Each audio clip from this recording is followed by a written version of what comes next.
ফকিনের বাচ্চা, এই ফকিনের বাচ্চা, তুই কেন লেগে গরু চুরি করলি? তোর আজকে হাত আমি ভাঙ্গে লুলা ফল, লুলা ফকিনের বাচ্চা, ফকিনের বাচ্চা। মা আরো মারো এই চুরের বাচ্চারে, মারো। তুমি না পারলে এই ছোট বোনের দাও, আমি মারতে মারতে হাঁপায়ে গেছি। হ্যাঁ মা, আসলে তুমি যদি হাঁপায় দাও আমারে দাও, আমিও কম মারতে পারি না, আমিও দুটো বাড়ি দিয়ে দেই। না রে মা, তোরা কি মনে করছিস তোর মা এতই দুর্বল? ওর মতো চুরের শিক্ষা দেওয়ার জন্য যথেষ্ট পরিমাণ শক্তি আমার শরীরে আছে। এই চুরের বাচ্চা, শক্তি করে রাফিয়া!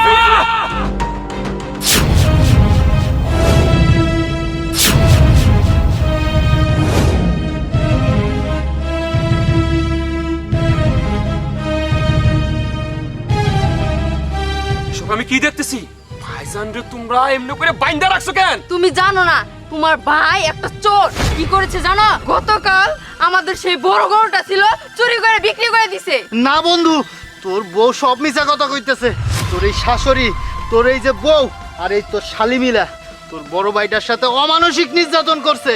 তুই তো জানোস না, কালকে রাত্রে তোর বউ আর তোর শাশুড়ি মিলে তোকে বড় গরুটা অন্য জায়গায় পাচার করে দিয়া তোর বড় ভাইরে চোরের অপবাদ দিয়া এই যে গাছের সাথে বাইন্দা পিট হইতেছে। এই জন্যই তোরে আমি ফোন দিয়া তাড়াতাড়ি আইতে কইছি। এই বেটা, এই তুমি তো কথা বসকে, তোর বাড়ি কই? তোর কি বাইস? থামেন আম্মা, অনেক হইছে, অনেকক্ষণ ধরে আমি দেখতেছি নাটক করতেছেন। নাটক বন্ধ করেন, মানুষ হন। ইমরান যা কইছে একটা কথা মিথ্যা কথা কই নাই। আমার ভাইজান চোর হইতে পারে না, আমরা গরিব হইতে পারি, কিন্তু মানুষের জিনিসের লোভ করি না। আরে আমার ভাই তো আমার বাড়িতে থাকতেছে, এই আপনি করে আমি নিয়ে আমার বাড়িতে রাখছি। কিসের জন্য রাখছি? হ্যাঁ, একটু ভালোবাসার জন্যে। আমার মা নাই, আমার বাবা নাই। আপনারা কি করলেন? আপনারা কি করলেন? আমার বাইরে চুরের উপপদ দিয়ে বাড়ি থেকে তারাই দিতেছেন, তাই না? যাতে এই সমস্ত সম্পত্তি আর সমস্ত বিষয় আসে আপনারা ভোগ দখল করতে পারেন। আমি কিছু বুঝি না, তাই না? আমি কিছু বুঝি না, আমি ফিডার খাই। জামাই বাবাজি, আসলে তুমি যা ভাবতেছো তা না, আমরা তোমার ভালোর জন্যই করছি। তোমার ভাই আসলে একটা চোর। এই মিছা কথা কইবেন না, আমি সব কিছু জানি। আপনারা যে চক্রান্ত করেন সবকিছুই আমি ওই যে বেড়ার ফাঁক থেকে আড়াল দিয়া সবই শুনছি।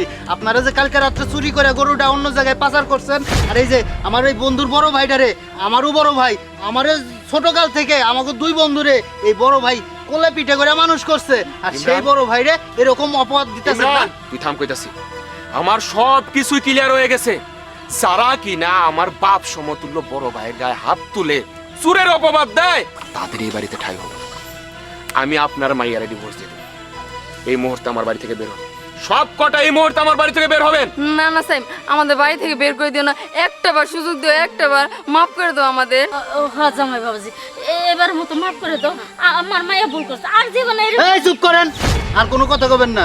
চোরের উপরে বড় গলা। হ্যাঁ, আমার বন্ধু কি কইছে? কইছে না চলে যাইতে? যান বেরোন, অনেক তো মায়ের সংসারে অশান্তি করতে আইছেন, এখন যান যান যান কইতেছি। আমার বন্ধুরে আর একটা বিয়া দিমু, বেরো কইতেছি, যান। বন্ধু তুই চিন্তা করিস না, অশান্তি বিদায় হইছে। ভাইটার লগে যে অত্যাচার করছে, ভাই আসেন ভিতরে যান। আসেন।